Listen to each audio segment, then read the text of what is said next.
Yeah, interesting. So with me, Jack Hart from the Freedom Association, a British group campaigning for personal freedom and responsibility, and Lucy Brisbane, a student and journalist who objects to these groups and these websites. I mean, I can see that it's a bit kind of off to take someone's photo without their permission. But is it a big issue?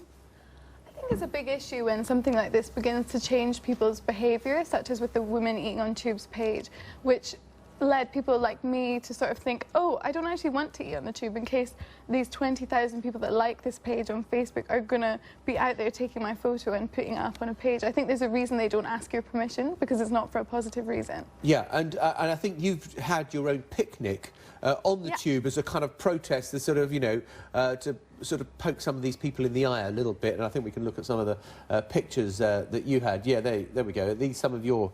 Yep, some of the people coming along, yeah. We had quite a big turnout. I think a lot of people feel quite strongly about this, and we wanted to turn it around and make a sort of positive event that celebrated the sort of things that they were depicting as negative or laughing at. OK, would you, before I bring in Jack, would you do anything about it? What... I think this is not a place for legislation. I think this is a place for us to start a conversation, which is why I didn't write some sort of scathing article in response. I wanted to start a conversation and talk to the people that want to upload these photos. Yeah, Jack, would you agree with that?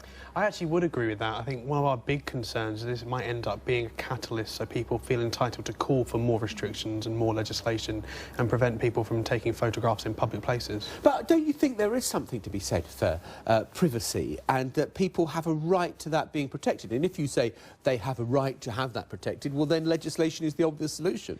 Well, legislation doesn't work in that sense. Are you going to expect the police to, you know, continually monitor social media and then try and assess whether every photograph that's on there has the person's consent when they're in it? We're better off having an adult conversation, talking to each other and actually understanding what we're OK with and what we find acceptable on social media. Yeah, I mean, do you think that something has changed in...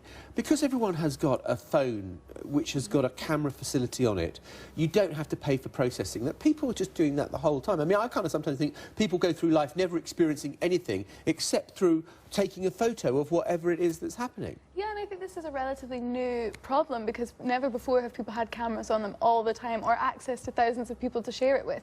So I think it's a new problem that we need to start talking about and dealing with in a social way, in a positive way, rather than making laws against it. But we need to definitely start a conversation that talks about this. See, I think one of the important things to remember is lots of the laws that govern how this work were written before social media was a thing, before, you know, camera phones were in existence. Therefore, we've got to be really careful about how we sort of look at a legislative framework to make it all work, because the last thing we want is people being prosecuted under old laws, but in the same sense, the last thing I'd really want is new laws which are even more restrictive than the ones we have currently. But how do you get it into people's heads that, you know, the etiquette is just... And particularly when you're going to... I mean, you know, there have been a few times where, you know, because I'm on television or whatever, you know, I'm aware that people are... You know, with Google Glass, you're never going to be aware. People could be filming you all the time. See, I think this is one of the things, maybe looking at things like citizenship education in schools, actually having a conversation with young people before they start being out around with their phones taking photographs of people, get them to understand what people are, you know, OK with and how society's happy with things like that. Really, the last thing we want, though, is to have such restrictive rules that prevent people from doing what they want to do. Yeah, I mean, but I mean, I don't know. Have you got friends who have taken photos? They've spotted a celebrity in a cafe or wherever, and they thought, ooh.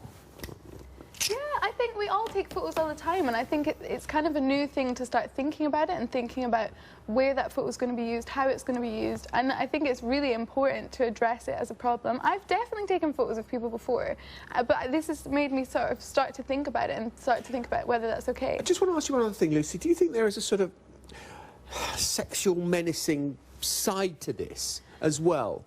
Yeah, I mean, I think there are a lot of pages, even worse than the Women Eating on Tubes page, sort of talking about it. Specifically, women are often targeted, but men are targeted too, and I think it's a lot about shaming people and about bullying people without their knowledge of even them being discussed, and there's definitely a sort of sexual element to it, as you can see from the comments on the Women Eating on Tubes page.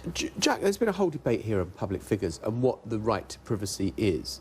Where do you think it extends? Where do you think that, you know, someone walking down the street, there should be an absolute ban that newspapers should not be allowed to publish photos if you just happen to catch somebody out and about or, you know, or they're in their garden or whatever?